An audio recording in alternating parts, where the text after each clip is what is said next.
Yes, secret shopping has been around for decades. Honestly, it's a standard.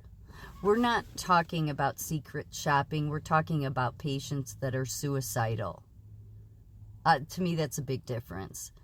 When you're pretending to call the intake office and you're suicidal and looking for placement, that's really different than secret shopping. Are you a CEO maybe? I'm just kidding. Just kidding.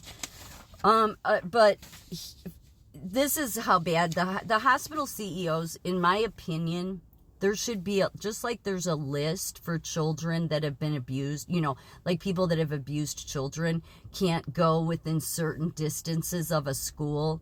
That's what should happen to the hospital CEOs.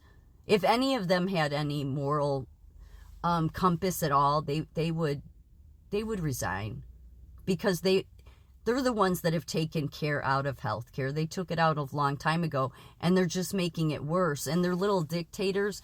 And in all honesty, to try to be somewhat fair to them, I don't think they realize how sick they are. It's just everything is money and power to them. And that alone when that is what your driving force is, no matter what bullshit you wrap around it. When you know that's really your driving force, then you're a sick person. So if they had any insight into themselves, they would resign for the sake of patients, because their ideas are sick. Yeah, such as this. So at their Purple Strategy Summit healthcare meeting, yeah, it's the CEO Forum Group, Purple Strategies. They said that this was under the section Foster Psychological Safety and a Growth Mindset Culture. CEOs play a critical role in developing an organization's capacity to provide employees with psychological safety. No, actually the complete opposite. But this is how narcissistic they are. Everything is about the CEO. The CEO is the God. The CEO knows all. Yet they don't even know that they've ruined healthcare. They did. Never should have brought business CEO. You never should have brought the business model into healthcare. Should have kept doctors running it. But then, see, there's a lot of doctors that have that business background, and some of them can be just as bad. But there used to be a time when the doctors that ran the healthcare system, it was way better. Nurses that have been nurses for a long time remember that time. It didn't used to be the train wreck it is today. It's because of business CEOs. So, furthermore, since they think that they, are a crucial role, the CEOs of hospitals are the crucial role to destruction. It goes on to say, which is critical to a willingness to take risks and contribute ideas. I mean, people in healthcare have heard this bullshit, this written bullshit for years. Yeah. It's such bullshit. Come on. Every nurse knows what I mean. It's like, yeah, here we go again. One way CEOs foster that needed safety is by creating a culture of consistently asking for feedback, starting with leadership. Modeling that behavior reduces stress on those who may feel uncomfortable. Sharing feedback unprompted and helps ensure important feedback is able to be received. What bullshit? It's just such bullshit. They don't keep their hospitals safe. They don't put in enough staff. People get their teeth knocked out. And what are they focused on? Modeling behavior that reduces stress. Well, no, the way you can reduce stress is to provide staff, but no, we can't do that. No, we need less staff. Yeah, that's really what this is all about.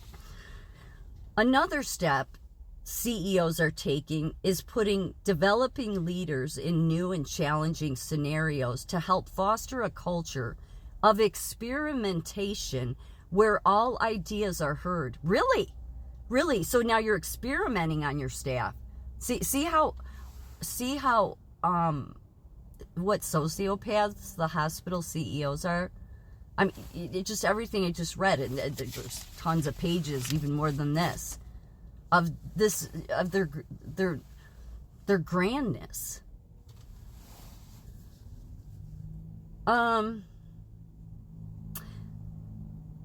Let's see.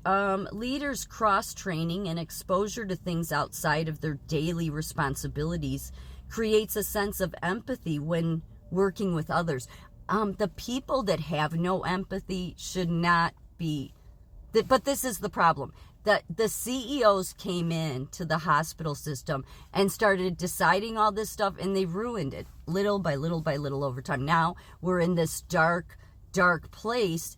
And that's why I call them sociopaths, because if you had a conscience, you would step back and say, what we're doing is wrong. They won't step back because they're sociopaths, because everything, their world is only about the power and the money. That's what makes, and so they won't even do the right thing by other people. They won't even do the right thing by themselves. Like if you wanted to be seen as somebody that has a moral compass, you should really stop running healthcare. CEOs also advise that to create an employee culture, failure should be embraced as a means of learning and growing. Well, clearly the hospital CEOs don't model that behavior very well, because they've been nothing but a failure all through the healthcare system the past 30 years. The business CEOs. So their modeling of what a leader looks like, well, it sucks. Just saying it does. Humility, really, on the part of leaders and CEOs in admitting mistakes. Yeah, right. Showing a willingness to learn and seeking feedback are all important in strengthening trust with employees and unlocking the growth mindset CEOs want to see in their organizations. No, what you should want to see in your organizations is happy patients. You should want to see happy staff. You should want to see positive outcomes. All this nonsense, all this wasting trees, writing this bullshit, it doesn't have anything to do with patients. 9 times out of 10, things that they don't think they're going to need to know later on in their careers, as we're trying to build them to be leaders moving up in the organization, they're thankful that they had these experiences. Oh, really? So like the people that have had their teeth knocked out or beat up, I guess one day they'll get high up in the organization and they'll look back and say, oh man, if I wouldn't have lost my teeth, then I wouldn't be where I'm at today. Yeah, that seems like a great idea. Yeah,